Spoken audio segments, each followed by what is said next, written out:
I'm going to talk about depression. I'm going to talk about how to handle a partner, an ex who is depressed, because very often a depression can lead to a breakup. Maybe your ex has actually broken up with you because she or he was depressed. Maybe they think you're the reason of that depression. We're going to look in this video how it works, how you should behave, and as usual, some actionable stuff for you to feel better about that situation.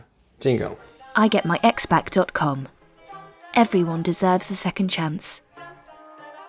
Before I move on, just to remind you that there's a quiz for you to know if you have any chance to get back with your ex, whether they're depressed or not. It's in the first comment of the video. Okay, so first of all, the things that don't work.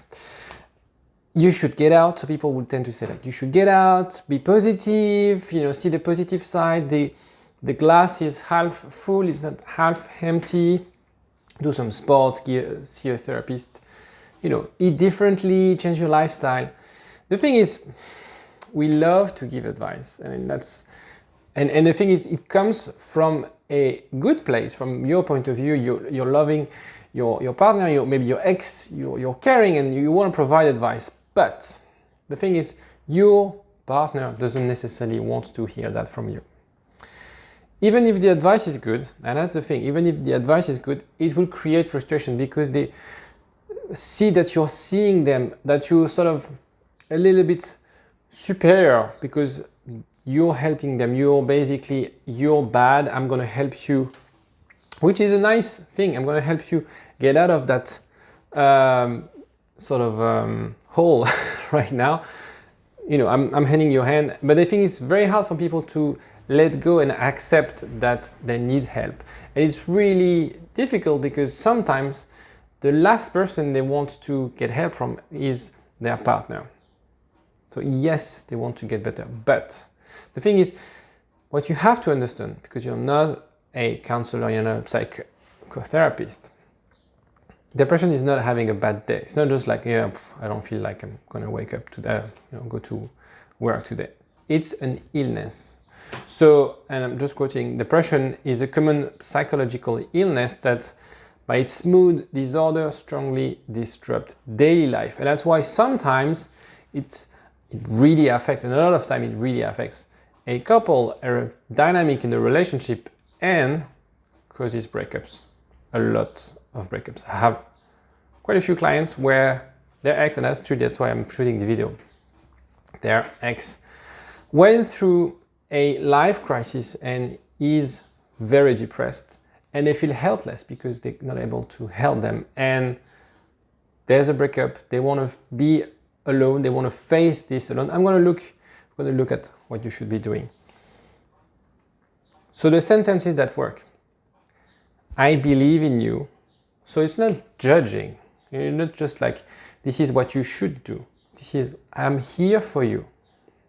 I think you're strong. You will get through this. So here you see, we're not the judgmental. We're not providing advice. We're not the experts. We're not wearing the expert hat. We are just on their side. And there's massive difference between someone who's, and they need that help. Don't get me wrong, they need that help, but they need that help from an expert. They don't want to see you above them in a way, but on their side. It's very different. So, do not give advice, but of course, I will say something and then I'll do the other one. Instead, say, what have you tried? What have you learned? And if they say no, you move on. And as I said, don't start with you should. We always do that. Again, it comes from a good place, but don't do that because you can start to be a little bit judgmental. You should means, well, I know the truth. I know the solution. And you don't. Okay? Don't give an ultimatum. Very common. If you don't get better, I leave you. We'll never get back together. The thing is, if they could, they would. It's not by providing a deadline, an ultimatum, that they'll feel better right away. This is not what would trigger them to feel better. And I would argue that it would actually worsen the relationship. It would actually prevent you from actually making it work between you guys. Because it's going to scare them And by scaring them, you're going to make the situation way, way worse. They're going to be ashamed and they're going to feel bad. 5, sometimes we are pushed away. Let's smile a little bit with this gif. It's not because they don't like us, but just, they feel tired. And sometimes, feeling tired is one sign of someone is depressed, not able to get out of bed, really feeling tired all day long. And the thing is, they don't want to bother us with it. They feel bad about it, they are in denial. They feel like, no, I'm fine. But you can see that they're not really great. The thing is also that sometimes they don't want compassion. They don't want to be looked like this. They feel that they would never get over it. They feel like they have to climb a mountain. They feel that you're asking them, for example, like, let's jump on let's do some skydiving. They feel like, no, I can't do that. And you just say, yeah, you just have to jump from a plane. And you see that contradicts each other. For them, it's a massive thing. For you, it's just jumping out of the plane. So it's very hard to have those sort of conversation at the same level because they don't see things they see things differently than you. They might think that no one can help them. Maybe it's very new to them, that sensation, that feeling of being depressed. Because sometimes, and very often, this appears overnight, where, especially like, for example, like burnout as well. One morning, you can't wake up. One morning, you just stay in bed and you don't want to do anything at all. And it's really, really violent when I've had clients like that, when they wake up and they're like, shit, I don't see anything, that provides me joy. I don't see anything. Everything is dark. Everything is gray. I don't see any future. And therefore, how could you get with someone? How can you be happy with someone? And regardless if that person is trying to help or not, this is not exactly what you're after. So if they push back, don't take it personally. That's the point. If they push back, it's just that they feel their pain, they're sort of suffering, and therefore they have that sort of coping mechanism to push you back.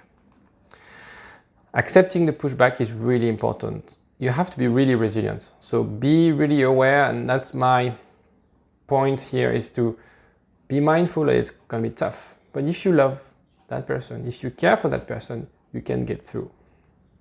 You need space. I totally understand. I'm here for you. So as we said before, I'm here for you. I'm here to support you. How can I help? You're offering the help, but you're not suggesting things. Affirm and reaffirm. But don't hesitate to come back from time to time, just checking in. Okay? And accept the pushback. It's part of the deal. It's not against you again. It's just that they're suffering so much that they don't know how to respond to people. And that's the thing, especially from people who are very close to them. Could be yourself, could be their parents, could be their best friend. 7, it's not our responsibility to save them. Again, we tell ourselves, I love that person. This is the most important person in my life. Hence, I have to help them. They're going through a rough patch. I need to help them. And the thing is also, it hurts you to see that person in that state. And of course, we always want what's best for them, what's best for us. So if they get better, I will have a happier relationship. Life will be better. This is what we tell ourselves. But the thing is, it puts a massive burden on you, because you are not a counselor, you're not a psychotherapist. So really be mindful with that, because otherwise, again, you're going to have the bad role. This is not exactly what they expect from you. We can't solve depression of someone we love. It is so important. Remember that. You cannot solve the depression for someone you love. Ask them to see a specialist, to see a therapist. You're just here to support them. Don't blame yourself. You are not the cause of the depression. It is, again, an illness. And it has many root causes. Could be childhood, work, life crisis, life hazards, genetic, so many things.